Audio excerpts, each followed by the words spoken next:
Startup ইণ্ডিয়াত বিভিন্ন ধৰণৰ ফাণ্ডিং বা গ্ৰাণ্টছ চবে পাই আছে, আপোনালোকে গম পাই আছে। চ' আপুনিও যদি ভাবিছে যে ষ্টাৰ্টআপ ইণ্ডিয়াৰ ৰেকগনাইজেশ্যন আপুনিও পাব লাগে বা কেনেকৈ কৰিব, ইয়াৰ কাৰণে এলিজিবিলিটি কি, সেই বিষয়ে আমি এই ভিডিঅ'টোত আজি আলোচনা কৰিম। চ' প্ৰথম যিটো এলিজিবিলিটি আছে সেইটো হৈছে আপোনাৰ যিটো কোম্পানী সেইটো প্ৰাইভেট লিমিটেড, LLP নাইবা পাৰ্টনাৰশ্বিপ ফৰ্মত ৰেজিষ্ট্ৰেশ্যন থাকিব লাগিব। আৰু ছেকেণ্ড যিটো এলিজিবিলিটি ক্ৰাইটেৰিয়া আছে সেইটো হৈছে আপোনাৰ যিটো কোম্পানী সেইটো 10 বছৰৰ তলৰ হ'ব লাগিব, অৰ্থাৎ কোম্পানীৰ বয়স 10 বছৰৰ তলত হ'ব লাগিব।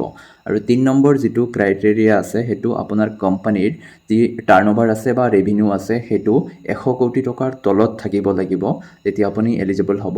আৰু যিটো চবচে ইম্পৰ্টেণ্ট 4 নম্বৰ যিটো চবচে ইম্পৰ্টেণ্ট যিটো ক্ৰাইটেৰিয়া আছে সেইটো হৈছে আপোনাৰ যি বিজনেছ বা যি আপোনাৰ যি আইডিয়া সেইটো ইন'ভেটিভ হ'ব লাগিব আৰু স্কেল আপ কৰিব পৰা ধৰণৰ আইডিয়া হ'ব লাগিব, তেনেকুৱা ধৰণৰ বিজনেছ হ'ব লাগিব যাতে আপুনি স্কেল আপ কৰিব পাৰে, তেতিয়াহে আপুনি ইয়াৰ কাৰণে এপ্লাই কৰিব পাৰিব।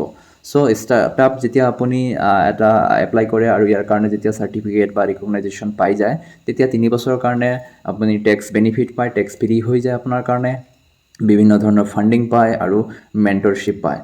চ' আপুনি যদি আপোনাৰ ষ্টাৰ্টআপ জাৰ্নি যদি ষ্টাৰ্ট কৰিব বিচাৰিছে তেনেহ'লে ভিডিঅ'টো ছেভ কৰি ৰাখিব আৰু আপোনাৰ ফাউণ্ডাৰৰ লগত শ্বেয়াৰ কৰি ৰাখিব, যাৰ লগত আপুনি ষ্টাৰ্টআপ ষ্টাৰ্ট কৰিব বিচাৰিছে বা নাইবা অলৰেডি আপুনি কৰি আছে তাৰ লগত আপুনি শ্বেয়াৰ কৰিব। Thank U.